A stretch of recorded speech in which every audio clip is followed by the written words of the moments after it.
95% restoranlarda to'g'ri hisob-kitob olib borilmaydi. Faqat restoran biznesi emas, hamma bizneslarga taalluqli, chunki menda hozir restoran biznesi uchun statistika bor, lekin men o'ylaymanki, boshqa bizneslarda ham plus-minus xuddi shunaqa ahvol. Biz agar Jovining ichida shu konsalting bilan 10 yildan beri shug'ullanadigan bo'lsak, shu 10 yilda men hali bitta ham bir to'liq hisob-kitob olib borgan restoranni ko'rganim yo'q. Endi balki bunaqa qayerdadir bordir, lekin men bittasini ham hali uchratmadim. Ko'pchilik hatto menda hisob-kitob bor, menda mana 3 ta buxgalter ishlaydi deganlarda ham bunda aslida bunday tegini olib qarasangiz, hech qanaqa hisob-kitob yo'q, hammasi chizilgan raqamlar bo'lib chiqib kelyapti. Keyin ko'pchilikdan eshitaman, menga moliya yoqmaydi, men shu bilan shug'ullangim kelmaydi, hisob-kitob bu deydi. Buni aslida sababini oladigan bo'lsak, o'zi nimada? O'zi moliya, ya'ni hisob-kitob. Bu haqiqat to'g'risida, lekin biz o'sha haqiqatni ko'rgimiz kelmaydi. Shu narsani tan olgimiz kelmaydi. O'shaning uchun bu tarafga biroz qaragimiz kelmaydi-da. O'zi aslida hisob-kitob, moliya nima uchun kerak deydigan bo'lsak, qanaqa bo'lsa ham tizim bo'lmasa, tizim albatta hisob-kitob ustida, ya'ni o'sha moliyaning ustida quriladi. Boshqachasiga hech qanaqasiga tizim qurish imkoniyati yo'q, chunki uni hammasini hisoblashingiz kerak. Kim nima qildi, qanaqa qildi, kimga qancha hisoblab berish kerak, nima. U hisob-kitob bo'lmagandan keyin uni bilmaysiz. Hech narsa qurib bo'lmaydi degan. Ko'pchilikdan eshitaman, men tizimlashtirishim kerak deydi, shu biznesim tizimlashgan bo'lish kerak deydi, lekin ichiga kirib qarasangiz, hisob-kitob hammasi bardak bo'lyapti, hech narsasi yo'q. Hisob-kitob bo'lmagan joyda pul ham yo'q. Chunki siz foydangizni qanchaligini bilmaysiz, qancha bo'lish kerakligini bilmaysiz. Kim qancha xohlasa olib chiqib ketadi, nima bo'lsa bo'ladi, uni hech qanaqasiga bir kontrol qilib bo'lmaydi. Endi hisob-kitobga keladigan bo'lsak, bunda 3 ta asosiy moliyaviy hisobot bor. Bular cash flow, P&L va balans. Eng oddiysi cash flow, ya'ni ruscha qilib aytganda движение денежных средств yoki DDS deyiladi. Bu qancha pul kirib keldi, qancha pul chiqib ketdi. Ko'pchilik o'zida shunaqa hisobotda boradi. Bunda hamma bo'lgan kirim, ya'ni shu bozordan boshqadan hamma bo'lgan kirim hisoblanadi va hamma bo'lgan chiqim. Shu oxirida nimadir qoladi. Shu narsani ko'pchilik foyda deb biladi. Lekin bu aslida foyda emas. Chunki qanchadir pulingiz kassada yotgan bo'lsa, bu birovning puli bo'lishi mumkin. Bu haligi поставщик puli bo'lishi mumkin, bu oylikdan puli bo'lishi mumkin, bu налогdan qarz bo'lishi mumkin, boshqa yana 100 ta narsaniki bo'lishi mumkin. Siz o'ylaysizki, mana hammacha pulim bor deysizda, olib ishlatib qo'yasiz. Shuning oqibatida ko'pchilik kassaviy razrivga kirib ketib qoladi. Chunki vaqt kelgandan keyin haligi pulni kimgadir berish kerak, berishga puli yo'q. Shunda birovning to'pisini olib boshqaga kiyg'izadi, shuna qilib aylanib yuraveradi, qarzga kirib ketaveradi. Aslida hisobotni ko'rsatadigan bittagina отчет bor, bu P&L. P&L ruscha aytganda отчет о прибылях и убытках yoki OPU. Ana unda aslida qancha daromad, qancha xarajat va qancha sof foyda borligini ko'rsatadi. Endi P&L cash flowdan farqi nimada? Mana masalan, sizga mijoz keldida, unga nimadir ovqat pishirib berdingiz-da, olib kelib stolga qo'ydingiz. Mana shu paytda siz daromad ko'rdingiz. Hali siz mijozdan pulni olganingiz yo'q, hali kassaga pul kelib tushgani yo'q, lekin P&L bo'yicha bu daromad. Yoki shuni teskarisi bo'lishi mumkin. Masalan, kimdir sizga banket zakaz qildida, oldindan keldi, pul berib ketdi. Bu pulni siz oldingiz, kassada pul paydo bo'ldi. Pul bor, lekin bu hali daromad emas. Chunki siz hali xizmat ko'rsatganingiz yo'q. Ya'ni siz o'sha o'zingizni qilishingiz kerak bo'lgan narsani hali bitirib tamom qilganingiz yo'q. Faqat xizmat ko'rsatish bitgandan keyingina o'sha narsa daromad hisoblanadi. Oldindan to'langan pul yoki shu narsa uchun pul kelgani, bu hammasi cash flow отчетida ko'rsatiladi. Bu P&L da yo'q. Yoki masalan, qaysidir ishchingiz o'z qanaqadir ishini bajardi. Lekin siz hali oylik to'laganingiz yo'q. Oylik to'laganingiz yo'q, lekin bu sizda уже xarajat. Ya'ni bu P&L отчетiga xarajat bo'lib tushadi. Chunki baribir ham bu pul sizniki emas, siz u pulni berishingiz kerak unga. Qaysidir поставщиgingiz, ya'ni yetkazib beruvchingiz nimadir olib kelib berdi sizga mol. Olib kelib berdi-yu, lekin hali pulini berganingiz yo'q. Mana bu sizga xarajat. Chunki siz molni qabul qildingiz o'zingizga. Hali pul bermasingizdan baribir bu sizning pulingiz emas. Yoki oldindan kimgadir pul to'lab qo'ydingiz. Oldindan to'lagan pulingiz xarajat emas. Bu cash flowda ko'rsatiladi, oldindan to'lagan, lekin P&L da bu narsa ko'rsatilmaydi. Chunki sizga hali u yerdan xizmat ko'rsatilgani yo'q. Xizmat ko'rsatilgandan keyingina bu xarajatga tushadi. Nimanidir hozir qildingiz, o'sha narsani sotdingiz. Sotganingizda shu narsa bo'yicha налог to'lashingiz kerak. Ana shu zahoti sotayotgan paytingizda o'zida shuni ustiga налог tushishi kerak. Налог bu sizdan xarajat. Ya'ni siz уже davlatga qarz bo'lib qoldingiz. Hali to'laganingiz yo'q, uni oy oxirida yoki kvartal oxirida to'laysiz. Lekin shu narsa baribir ham P&L da отчетingizda bu ko'rsatilishi kerak. Mana menimcha pul berib yuborishingiz kerak edi. Chunki bu sizning pulingiz emas. Kommunalka, masalan, svet mana bitta ishlatilyapti, da yoki gaz ishlatilyapti mana bitta. Siz o'sha narsani ishlatdingiz, o'sha ishlatgan joyingizni o'zida sizga xarajat bo'ladi. Bu oy oxirida bu boshingizga tushishi kerak emas-da, o'sha zahotini o'zida hisoblanishi kerak. P&L degan bitta qiziq narsasi bor-da. Masalan, xolodilnik buzilib qoldi-da. Men yangi xolodilnik sotib olishim kerak. O'sha yangi xolodilnik sotib olganimda, deylik 20 millionga men yangi xolodilnik sotib oldim. Lekin o'sha narsa men uchun xarajat emas. Chunki men o'sha xolodilnik sotib olgan paytimda meni pulim, o'sha 20 million pulim bitta holatini ikkinchi holatga o'zgartirdi. Ya'ni degani smena agregatного состояния deyiladi. Ya'ni menda o'sha pul yo'q qolgani yo'q. Menda naqd pulimiz, o'sha naqd pulim xolodilnik shakliga o'tdi. Ya'ni bu xarajat emas. Masalan, siz o'zingizga kvartira olmoqchisizda, hozir mana $100,000 pulingiz bor.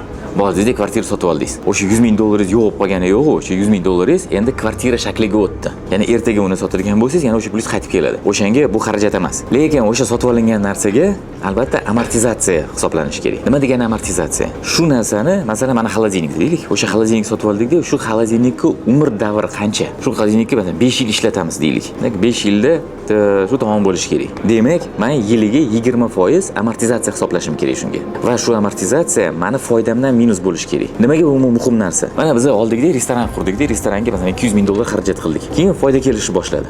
Biz o'ylaymizki, mana shu kelgan narsa hammasi bizga foydali. Yo'q, foyda emas. Chunki ertaga siz olgan narsangiz eskirishni boshlaydi, olgan mebelingiz eskiradi, suvda eskiradi, xolodilniklaringiz eskiradi, o'sha оборудование ertaga eskirib buziladi-da, buzilgandan keyin o'rniga yangisini sotib olishingiz kerak. O'shani yangisini sotib olayotgan paytingizda, demak bu hammasi xarajat bo'lib chiqib ketadi sizda. Demak, sizda aslida foydangiz yo'q. Ya'ni agar siz amortizatsiyangiz 5 yil bo'ladigan bo'lsa, ya'ni 5 yilda shu hamma narsa eskirib tamom bo'ladigan bo'lsa, lekin sizni biznesingiz o'zini okupayemnosti 5 yil bo'ladigan bo'lsa, demak, yiliga 20% daromad qilyapsiz deylik. Demak, siz daromadingiz yo'q. Chunki mana qancha xarajat qildingiz, 5 yilda yana o'shancha xarajat qilishingiz kerak. Chunki vaqti bilan sekin-sekin bitta buzilaveradi, o'rniga sekin-sekin almashtiraverasiz. Demak, oxiriga borganingizda qarasangiz hech qanaqa foyda yo'q. Keling, sizlarga bitta masala beray. Masalan, bugungi savdomiz 20 million bo'ldi.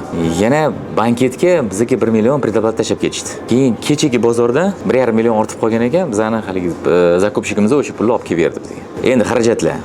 Bugun oyligiga 3,5 million pul berdik. 4 million oyligiga начисление bo'ldi. Yana 7,5 millionga bizga food cost, ya'ni sotgan narsamizni tan narxi 7,5 million hisoblab chiqarildi. Bozorga yana 6 million berib yubordik. Va bitta yangi frityurnicha sotib oldik, yana 6 millionga. Hozir videoni pauzaga qo'yinglar-da, hisoblab chiqinglar, qancha toza foyda bo'ldi. Kimda 8,5 million chiqdi? Bu to'g'ri javob. Nimaga? Chunki haligi banketga olingan 1 million predoplata bu hali bizning pulimiz emas. Biz unga hali xizmat ko'rsatganimiz yo'q. Kechagi bozordan qaytgan 1,5 million pul bu cash flowda ko'rsatiladigan pul. Cash flowda berilgan qanchadir puldan minus o'sha 1,5 million bo'ladi. Lekin bu PNLda ko'rsatilmaydi. Oyligiga bergan 3,5 million pulimizni hisoblanmaydi. Chunki bu bizani bergan pulimiz. PNLda faqat начисленный. Bizani ishchilarimiz bizga nech pullik xizmat ko'rsatdi. Ana shuni hisoblanadi faqat. Bozorga bergan 6 million xarajatimiz u ham bu yerda PNLda hisoblanmaydi. Chunki bu yerda food cost, ya'ni biz sotgan narsamizni ichida tan narxi qancha bo'lgan?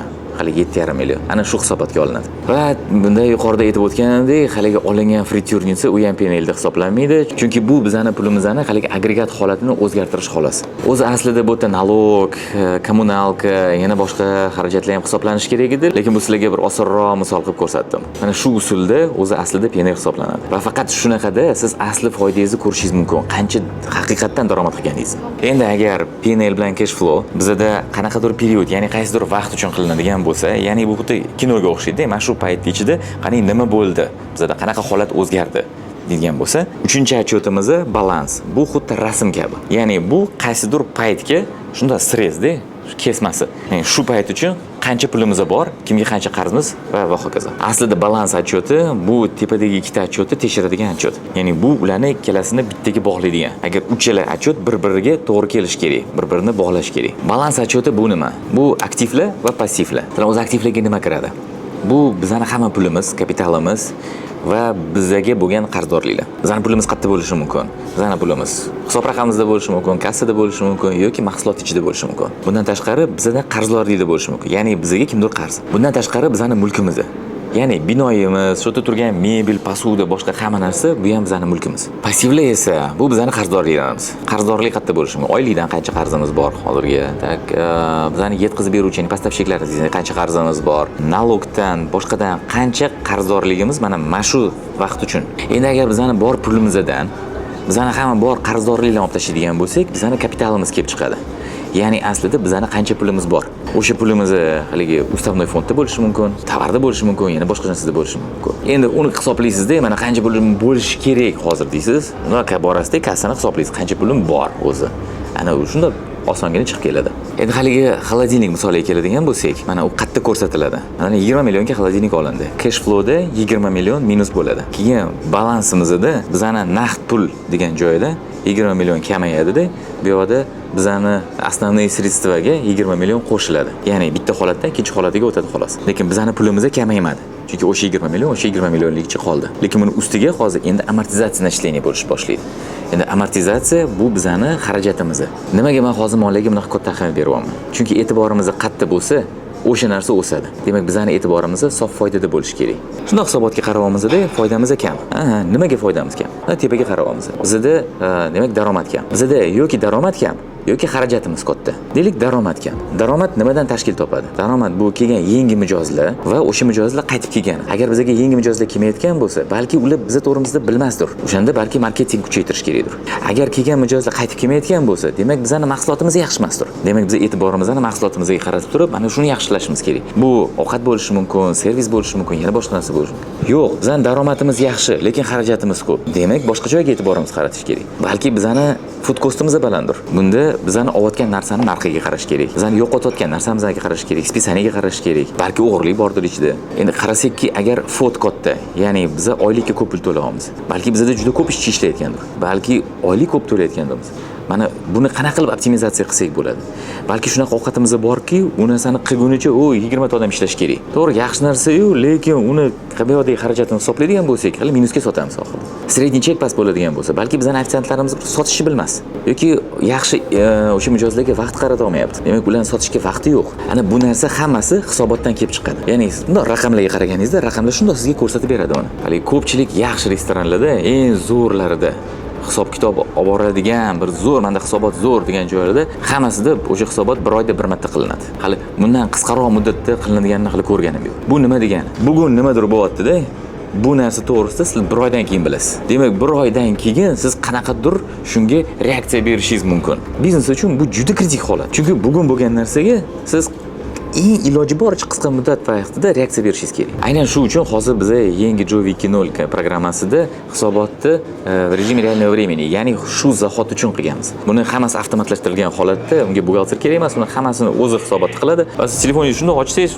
ko'rib turasiz. Mana hozirgi momentga siz qancha toza foyda qildingiz. Pulingiz qayerda yotibdi? Qarzdami, yodami, mahsulot ichida yotibdimi?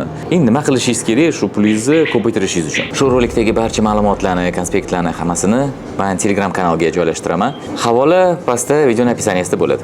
Endi bu rolik sizlarga moliya to'g'risida qisqacha ma'lumot bo'ldi. Albatta men bu yerda hamma narsani bera olmayman. Moliyani yaxshilab o'rganish uchun qanday kurslarga borish kerak, bir chuqur ma'lumotga ega bo'lish kerak.